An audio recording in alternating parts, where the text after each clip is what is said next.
Hello बच्चों, आज का हमारा टॉपिक है डाइलेक्ट्रिक्स। हमने कैपेसिटर की चार्ज शेयरिंग तक टॉपिक को कंप्लीट कर लिया था। अब थोड़ा कैपेसिटेंस को और आगे स्टडी करने के लिए और डाइलेक्ट्रिक्स के बिहेवियर का कैपेसिटेंस पे क्या इफेक्ट होता है, ये सब स्टडी करने के लिए हमें थोड़ा बेसिक कॉन्सेप्ट समझना होगा कि डाइलेक्ट्रिक्स होते क्या हैं। डाइलेक्ट्रिक्स एक्चुअली सॉल्टिंग मटेरियल्स होते हैं, like paper, mica, glass etcetera. Actually इनके जो इलेक्ट्रॉन्स होते हैं वो न्यूक्लियस के साथ टाइटली बाउंड होते हैं, इसीलिए ये इलेक्ट्रिसिटी को कंडक्ट नहीं करते। पहली कैरेक्टरिस्टिक्स की इलेक्ट्रिसिटी को कंडक्ट नहीं करते, लेकिन इलेक्ट्रिक फील्ड को जरूर ट्रांसमिट कर सकते हैं किसी प्रॉपर कंडीशन में। ये बात आपको समझनी होगी कि डाइलेक्ट्रिक्स इलेक्ट्रिसिटी को कंडक्ट नहीं करते, लेकिन इलेक्ट्रिक फील्ड को ट्रांसमिट जरूर करते हैं। आपने केमिस्ट्री में एटम के स्ट्रक्चर और मॉलिक्यूल्स वगैरह के बारे में पढ़ा होगा, तो आपने वहाँ पर देखा होगा कि जो मॉलिक्यूल है वो एटॉमिक न्यूक्लियाई का कलेक्शन है। अब एटॉमिक न्यूक्लियाई में पॉजिटिव चार्ज और नेगेटिव चार्ज दोनों होंगे। पॉजिटिव चार्ज न्यूक्लियस में, इलेक्ट्रॉन के ऊपर नेगेटिव चार्ज होता है, वो उस पर घूमता, आप जानते हैं कंसेप्ट।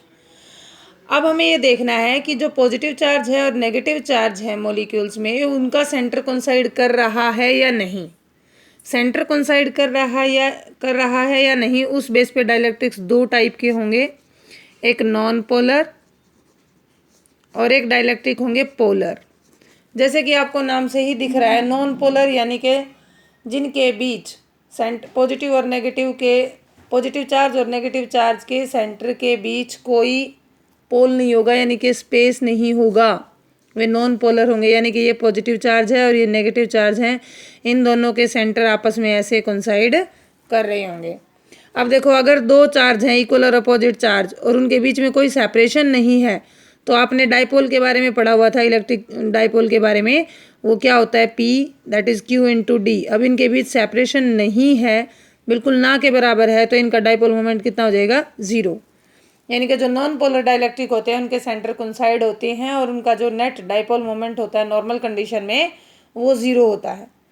नॉर्मल कंडीशन मैंने इसलिए कहा कि अगर मान लीजिए यही जो चार्ज है, पॉजिटिव और नेगेटिव, इनका सेंटर कोइंसाइड कर रहा है, अगर मैं इसको किसी एक्सटर्नल इलेक्ट्रिक फील्ड में रख दूं तो क्या होगा, ये इलेक्ट्रिक फील्ड को ट्रांसमिट करेंगे और पॉजिटिव की तरफ ये सिचुएशन कुछ ऐसी बन जाएगी, पॉजिटिव की तरफ जो नेगेटिव चार्ज है वो शिफ्ट हो जाएगा और नेगेटिव की तरफ पॉजिटिव चार्ज शिफ्ट हो जाएगा। अब देखो, इन दोनों चार्जों के बीच एक गैप आ गया, सेपरेशन आ गई और कुछ डिस्टेंस क्रिएट होगी D। अब इनका डाइपोल मोमेंट 0 नहीं है, अब इनका कुछ नेट डाइपोल मोमेंट है। तो इस तरीके से, लेकिन ये जो डाइपोल मोमेंट है ये इसका खुद का नहीं है, ये इस एक्सटर्नल फील्ड की वजह से डेवलप हुआ है, इसीलिए इस डाइपोल मोमेंट को हम कहेंगे इंड्यूस्ड डाइपोल मोमेंट।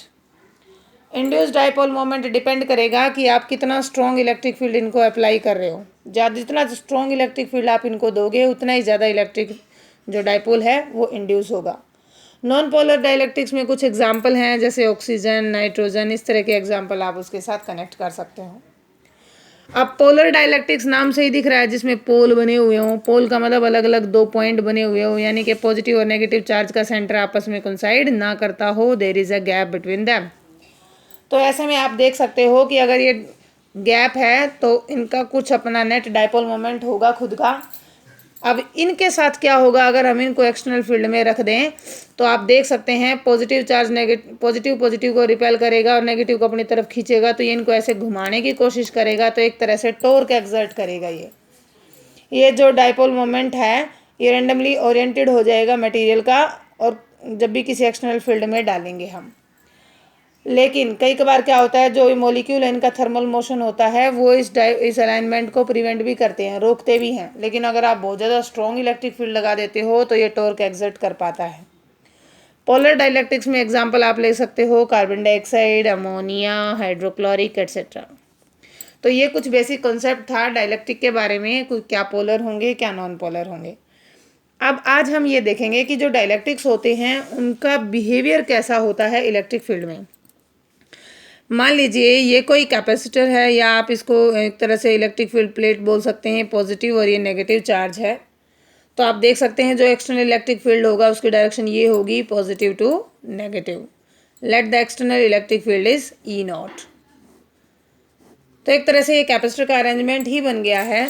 सपोज हमने इसके अंदर कोई डाइलेक्ट्रिक पुट कर दिया, अब क्या होगा, जो पॉजिटिव चार्ज है उसकी तरफ नेगेटिव इंड्यूस हो जाएगा और नेगेटिव की तरफ पॉजिटिव चार्ज इंड्यूस हो जाएगा। तो इस तरीके से अंदर भी एक इलेक्ट्रिक फील्ड सेटअप हो जाएगा जिसकी डायरेक्शन ये होगी अपोजिट टू ई नॉट। अब ये जो इलेक्ट्रिक फील्ड सेटअप हो रहा है इसको आप ई पी का नाम दे सकते हो या ई आई का नाम दे सकते हो। ये जो ई पी है ये इंड्यूस इलेक्ट्रिक फील्ड है, या ई आई कह सकते हो आप इसको। अलग अलग बुक में अलग अलग नोटेशन हो सकती है। ये जो इंड्यूस इलेक्ट्रिक फील्ड है इसकी डायरेक्शन हमेशा ई नोट के अपोजिट रहेगी। You can see from here. अब देखिए जो इलेक्ट्रिक फील्ड है डाइलेक्ट्रिक का, अगर हम बात करें इस ई पी की वैल्यू को हम कैसे फाइंड आउट करेंगे, तो आपने पढ़ा है कि जो ई नोट है और ई पी की जो वैल्यू होती है, electric field in vacuum to the medium is always is equal to dielectric constant. इस तरीके से आप अपने इस ई पी की वैल्यू को फाइंड आउट कर सकते हैं। This will be E naught upon K. ये जो इलेक्ट्रिक फील्ड है ई नोट ये आपको नॉन होगा, और कौन सा डाइलेक्ट्रिक आपने यूज़ किया उसकी डाइलेक्ट्रिक कांस्टेंट आपके पास होगी, तो आप ई पी की वैल्यू को बड़ी इजीली फाइंड आउट कर सकते हैं। अगर हम इस ई पी की वैल्यू फाइंड आउट करना चाहें तो इट्स वेरी सिंपल। जो ई नोट था उसमें से ये ई नोट बाई के को आप रिड्यूस कर दीजिए।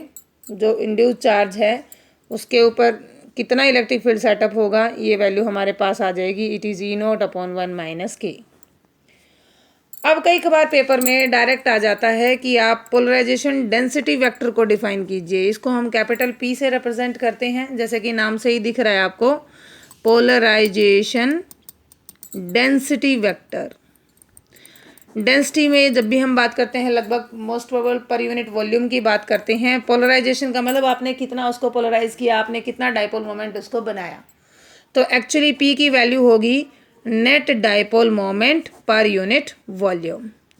अब मैं आपको एक बात यहीं पे क्लियर कर देती हूँ, जो डाइपोल मोमेंट है वो होता है Q into D, charge into separation. जितना ज़्यादा सेपरेशन होगा डाइपोल उतना ही ज़्यादा होगा, पोलराइजेशन उतनी ही ज़्यादा होगी। वॉल्यूम अगर हम बात करें तो एरिया इंटू डिस्टेंस, ये इससे कैंसिल हो जाएगा तो Q बाई ए। और ये क्या है आप जानते हैं, Q बाई ए क्या है, चार्ज पर यूनिट एरिया। क्या बोलते हैं इसको, surface charge density, that is sigma. यानी कि एक तरह से अगर आप मैथमेटिकल वैल्यू फाइंड आउट करना चाहो पोलराइजेशन डेंसिटी वेक्टर की, तो ये किसके इक्वलाइज आप रख सकते हो, सिग्मा के इक्वल रख सकते हो, सरफेस चार्ज डेंसिटी के इक्वल रख सकते हो। अब इस कंसेप्ट को थोड़ा और आगे बढ़ाते हैं। पोलराइजेशन डेंसिटी यानी कि डाइपोल पर यूनिट वॉल्यूम की वैल्यू को हम कैसे फाइंड आउट करेंगे। अब देखिए मान लीजिए ये कोई चार्ज था प्लस क्यू, और इन दोनों के बीच का डिस्टेंस ऑफ सेपरेशन हुआ डेल्टा एल किसी इलेक्ट्रिक फील्ड ई में।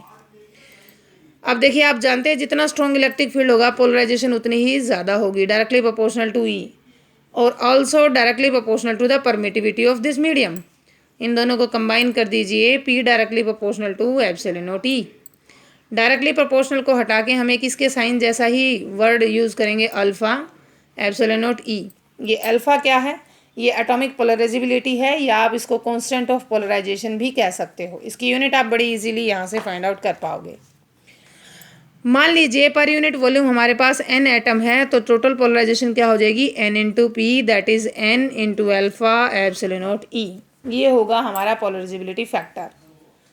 अब हम p को इक्वलाइज टू सिग्मा भी लिख सकते हैं। तो अगर हम टोटल इलेक्ट्रिक फील्ड की वैल्यू देखें इस केस में, तो क्या आ जाएगी हमारे पास, ई नोट जो एक्सटर्नल फील्ड था उसमें से जो पी पोलराइजेशन आपने की उसको एप्सिलॉन नॉट से डिवाइड कर दो, क्योंकि पी क्या है, सिग्मा। आप जानते हो इन दोनों प्लेट के बीच इलेक्ट्रिक फील्ड की वैल्यू क्या होगी, सिग्मा अपॉन एप्सिलॉन नॉट।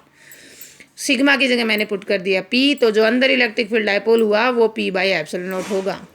इस वैल्यू को थोड़ा सिंप्लीफाई कर दीजिए। पी की वैल्यू जब आप पुट करेंगे तो यहाँ पर हम अल्फ़ा की जगह एक कॉन्स्टेंट यूज़ कर लेते हैं, इसको हम जाई बोलते हैं। कई बुक में इसको साई, चाई या जाई, ये ससेप्टिबिलिटी होती है, इसको ऐसे रख देंगे। एप्सिलॉन नॉट से एप्सिलॉन नॉट कैंसिल हो गया।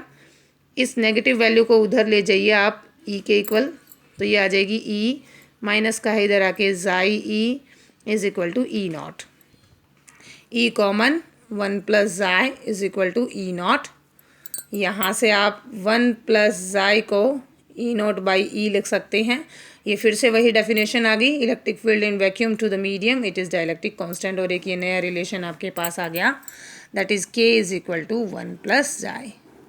ये ज़ाई आपकी ससेप्टिबिलिटी है, यानी कि अगर इलेक्ट्रिक फील्ड होते हुए या ज़ाई की वैल्यू आपको बताएगी कि कितना पोलराइजेशन आप वहाँ पर कर सकते हैं। तो ये कॉन्सेप्ट था सारा डाइलेक्ट्रिक का और पोलराइजेशन का।